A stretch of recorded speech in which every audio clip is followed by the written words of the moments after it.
유럽 지도에서 슬로바키아는 늘 중간에 있었다. 서유럽의 화려함과 동유럽의 격동 사이. 국경선은 촘촘하고 역사적 상처는 깊다. 그런데 이 나라를 설명하는 단어가 어느 순간 바뀌었다. 작고 가난한 내륙국에서 자동차 생산의 핵심 거점으로 더 자극적인 수식어도 따라붙었다. 인구 대비 자동차 생산량이 세계 최상위권이라는 말. 유럽 제조 벨트의 숨은 중심축이라는 표현. 그 변화의 시작점에는 예상 밖의 장면이 있다. 독일도 일본도 계산이 안 맞는다며 비켜선 반에 한국이 들어간 순간이다. 이 이야기는 단순한 외국인 투자 유치 성공담이 아니다. 투자라는 건 숫자만으로 움직이지만 국가는 숫자만으로 버티지 않는다. 슬로바키아가 한국을 붙잡은 이유는 돈 하나로 설명되지 않는다. 반대로 한국이 슬로바키아를 고른 이유도 유럽 진출 한 줄로 끝나지 않는다. 서로가 서로에게 빈 칸을 채워주는 파트너가 되는 방식이었기 때문이다. 1. 출발선부터 분리했던 나라, 분리의 배가 1990년대 초 체코슬로바키아가 둘로 나뉘었을 때 슬로바키아가 얻은 건 국기와 국경이었지만 잃은 건 산업의 핵심이었다. 상대적으로 첨단 제조 기반과 연구 인프라는 체코에 더 많이 남았고 슬로바키아는 낡은 공장과 구조조정의 부담을 더 크게 떠안았다. 국가가 새로 태어난 순간부터 경제의 체력이 달랐던 셈이다. 초반의 현실은 거칠었다. 실업률은 한동안 두 자릿수 중후반을 오르내렸고 지역에 따라서는 일자리 없는 공업도시가 연쇄적으로 생겼다. 젊은 인력은 서유럽으로 향했고 남은 지역은 소비가 줄어들면서 다시 기업이 떠나는 악순환에 빠졌다. 정치적 혼선과 행정의 불투명성까지 겹치며 이 나라는 외국 기업의 투자 리스트에서 늘 뒤쪽에 머물렀다. 슬로바키아가 절박했던 건 돈이 아니라 앵커였다. 경제를 다시 붙잡아줄 닻이 필요했다. 그 닻은 단순히 공장 하나가 아니라 공장 주변으로 생태계를 끌어들이는 산업이어야 했다. 그래서 슬로바키아는 자동차를 선택한다. 이유는 냉정했다. 자동차는 한 나라가 단숨에 일자리를 늘릴 수 있는 산업 중 하나다. 한 공장이 움직이면 금속, 플라스틱, 전자부품, 물류, 품질검사, 교육까지 연쇄 반응이 생긴다. 작은 나라일수록 이런 파급이 큰 산업에 목숨을 걸 수밖에 없다. 2. 독일도 일본도 고개를 저었다. 공장만으로는 안 된다. 2000년대 초반 유럽은 재편의 시간을 맞았다. 동유럽이 점차 생산기지로 편입되며 자동차 기업들은 세판을 계산하기 시작했다. 슬로바키아는 후보군의 이름을 올렸지만 결론은 차가웠다. 투자자들이 보는 체크리스트는 분명했다. 물류 인프라, 도로철도항만 연결이 매끄러운가? 부품 생태계 근처에 협력사가 모여 있는가? 숙련 인력, 생산 품질을 유지할 기술 인력이 충분한가? 정책 안정성, 세제 규제가 장기적으로 유지되는가? 슬로바키아는 잠재력은 있었지만 즉시 가동 가능한 조건이 부족했다. 단순히 부지와 세금 혜택을 준다고 해결될 문제가 아니었다. 투자자 입장에서는 공장을 지어도 부품이 제때 오지 않으면 생산이 멈춘다는 공포가 컸다. 만들고 싶어도 못 만든다는 리스크가 존재했던 것이다. 그렇다면 슬로바키아가 할 수 있는 선택지는 하나였다.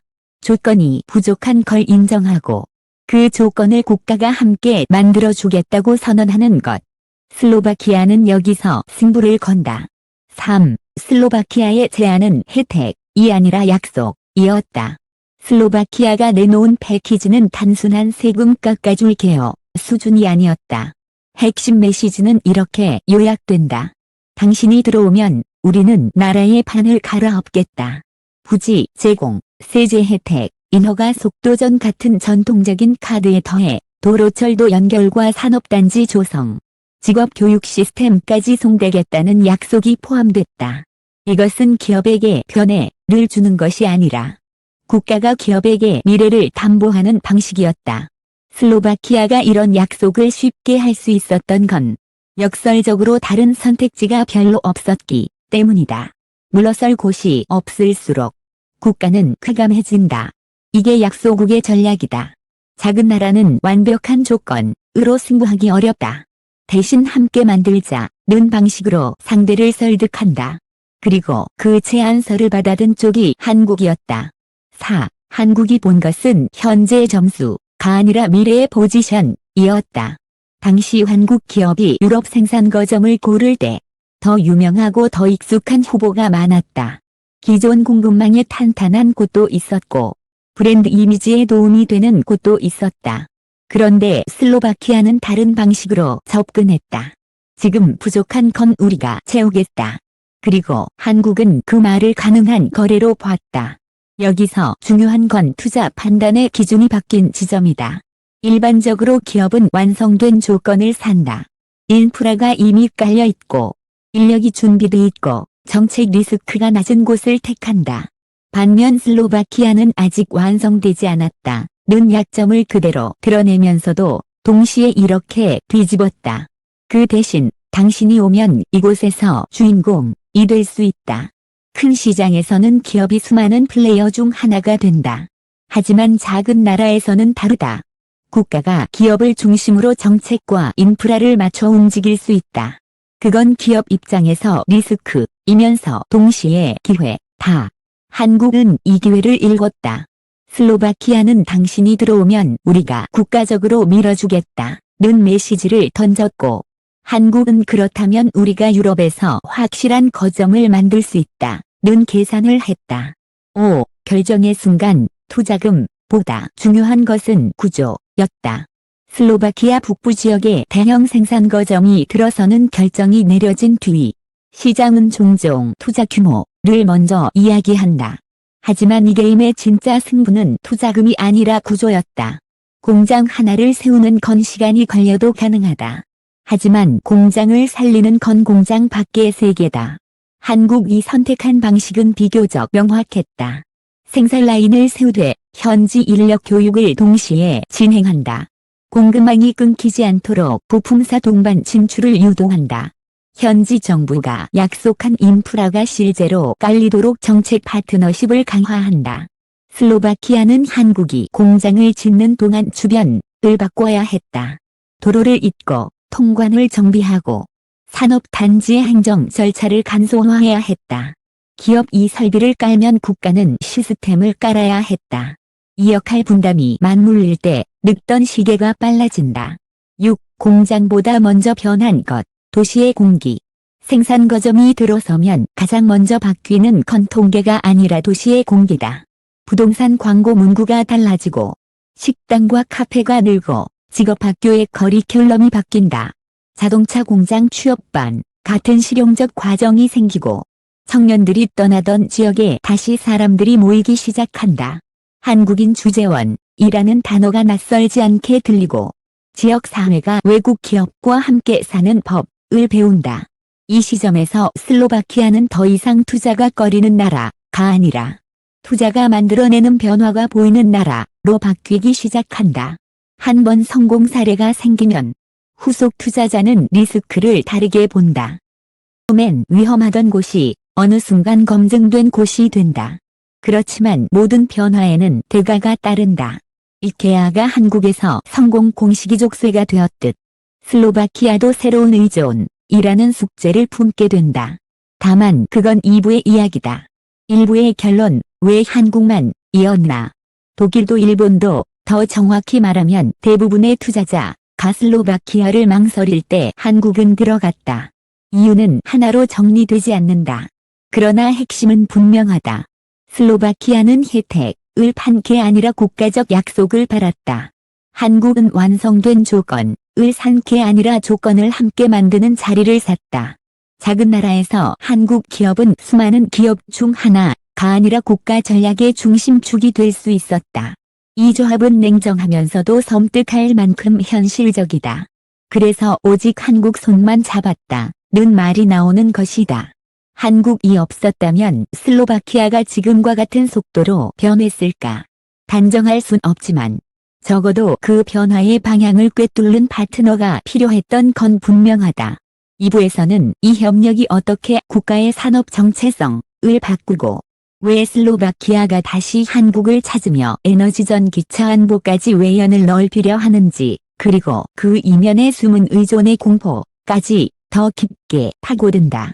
독일도 일본도 다 거절했다. 한국 덕분에 세계 1등 됐다며 유럽의 흑수저 국가가 오직 한국 손만 잡은 소름 돋는 이유. 한유럽 협력. 슬로바키아가 인구 대비 자동차 생산 최상위권으로 불리게 된 뒤 사람들은 결과만 기억한다. 작은 나라가 자동차로 먹고 산다. 만 결과는 언제나 뒤늦게 도착한다. 그 앞에는 불편한 선택들이 있었다. 특정 산업에 올인하는 결정, 외국 기업과 운명을 엮는 결단, 그리고 성공 이후 찾아오는 의존의 공포. 슬로바키아가 다시 한국을 향해 손을 뻗는 이유는 단순한 감사나 미담이 아니다. 성공이 만든 다음 문제를 풀기 위한 두 번째 거래에 가깝다. 1. 세계 최상위권이라는 별명, 숫자는 상징일 뿐이다.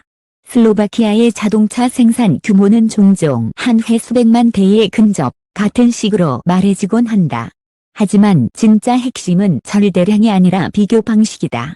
인구가 적은 나라에서 자동차 생산이 크게 늘면 -1인당 생산 지표가 급상승한다.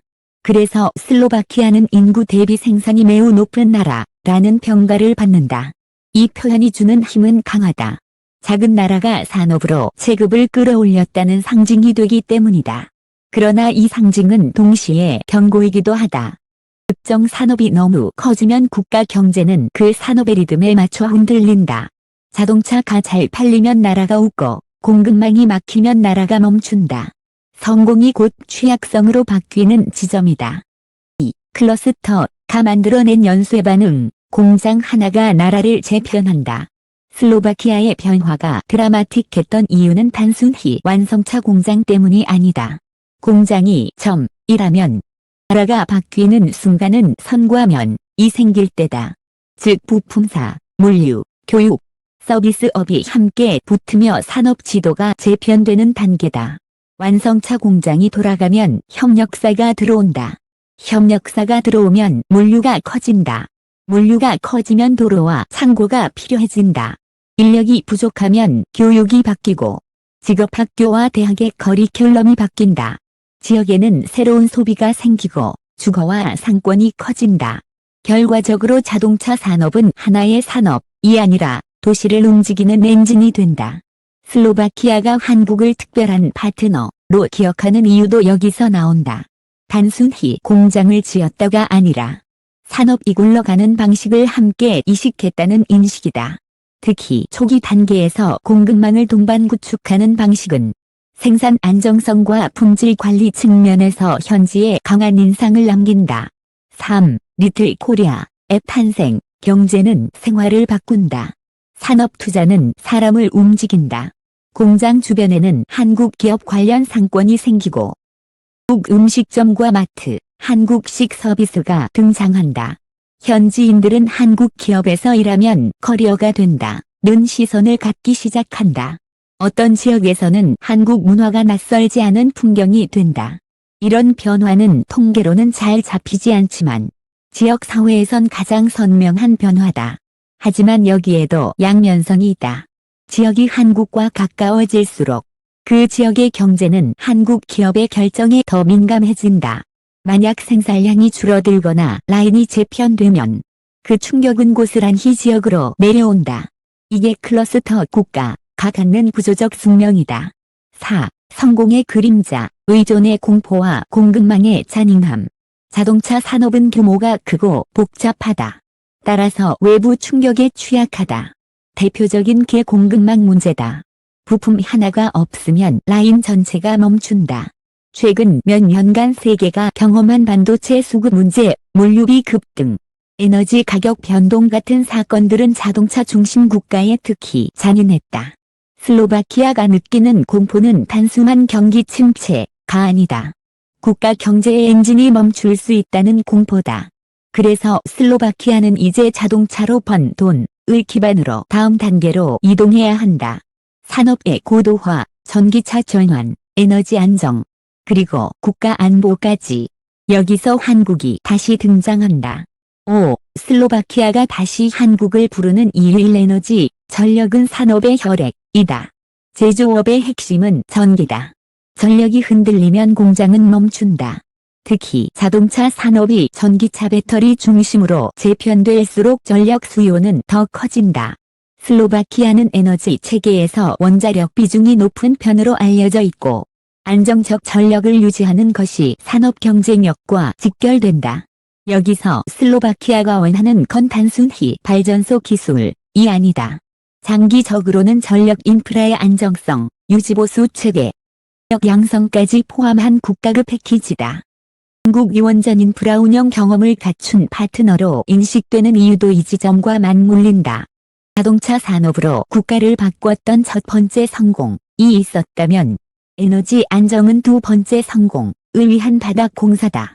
6. 이의 전기차 전환, 내연기관의 영광은 끝나간다. 유럽 시장은 규제와 산업 전략으로 전기차 전환을 밀어붙이고 있다. 이 흐름에서 뒤처지면 자동차 생산이 많아도 위험하다. 내연기관 중심 생산기지가 하루아침에 구형 자산이 될 수 있기 때문이다. 슬로바키아의 딜레마는 여기에 있다. 자동차로 성공했지만 자동차가 바뀌는 속도가 너무 빠르다. 그래서 슬로바키아는 생산기지의 재편, 배터리 생태계, 차세대 부품 공급망을 동시에 고민한다. 한국은 배터리 전기차 밸류체인에서 강점을 가진 국가로 평가받는다. 슬로바키아가 한국과 협력의 외연을 넓히려는 이유는 과거의 성공 파트너가 미래 전환에서도 유효할 수 있다는 기대 때문이다. 7. 이유 3. 안보의 변수, 제조국가의 생존은 지정학에 달렸다. 유럽의 현실에서 안보는 먼 이야기가 아니다. 지정학적 긴장이 고조될수록 국가는 경제만 잘하면 된다. 는 낙관을 유지하기 어렵다. 국방력, 방산협력, 안보 동맹의 재정비가 모두 현실 정책으로 들어온다. 이런 환경에서는 신뢰할 수 있는 파트너의 의미가 더 커진다. 슬로바키아가 한국을 다시 바라보는 이유 중 하나는 한국이 단순한 투자국이 아니라 장기간 관계를 유지해온 파트너라는 점이다. 공장 하나로 끝났다면 관계는 거래로 끝난다. 하지만 산업 생태계를 함께 만든 경험이 있다면 관계는 더 쉽게 국가협력으로 확장된다. 에너지와 전기차, 나아가 안보까지 이어지는 논의는 그 자연스러운 결과다. 8. 그런데 왜 독일도 일본도 거절했는데 한국만 가능했나? 의 진짜 답. 이 질문의 핵심은 누가 더 대단했나가 아니다. 타이밍과 역할이 달랐다. 독일, 일본 같은 기존 강자는 보통 완성된 조건을 선호한다. 슬로바키아는 당시 완성된 조건이 아니었다. 한국은 그 대신 조건을 함께 만들며 주도권을 얻는 전략이 가능했다. 슬로바키아가 한국만 붙잡은 이유는 감사가 아니라 전략적 기억이다. 우리의 가장 큰 변화를 만든 파트너라는 기억은 다음 협상에서 가장 강력한 자산이 된다. 한국이 슬로바키아를 떠올릴 때도 마찬가지다. 유럽에서 확실한 거점을 만든 경험은 다음 확장 전략에서 중요한 참고서가 된다.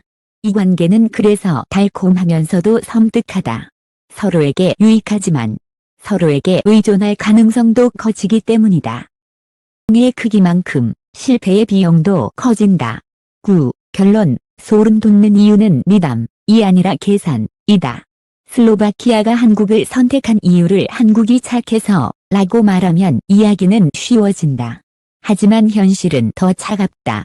국가는 생존을 위해 파트너를 고른다. 기업은 시장을 위해 국가를 고른다. 그리고 그 선택이 맞아떨어질 때 작은 나라가 산업으로 체급을 바꾸는 일이 벌어진다. 슬로바키아가 다시 한국을 부르는 이유도 같다. 과거의 성공은 끝이 아니라 시작이다. 전기차 전환, 에너지 안정, 하디스크라는 더 큰 파도가 온다. 슬로바키아는 한 번 판을 뒤집어 본 파트너를 찾고 있고 한국은 유럽에서 조건을 만들어 본 경험을 다시 활용할 수 있다. 이 협력의 다음 장은 아직 쓰이지 않았다. 다만 한 가지는 분명하다. 슬로바키아가 한국 손을 잡은 건 감동적인 미담이 아니라 국가의 운명을 다시 걸어야 하는 냉정한 계산이었다. 그 계산이 다시 한 번 맞아떨어질지 이제 유럽의 다음 10년이 답을 내놓을 것이다. 한유럽 협력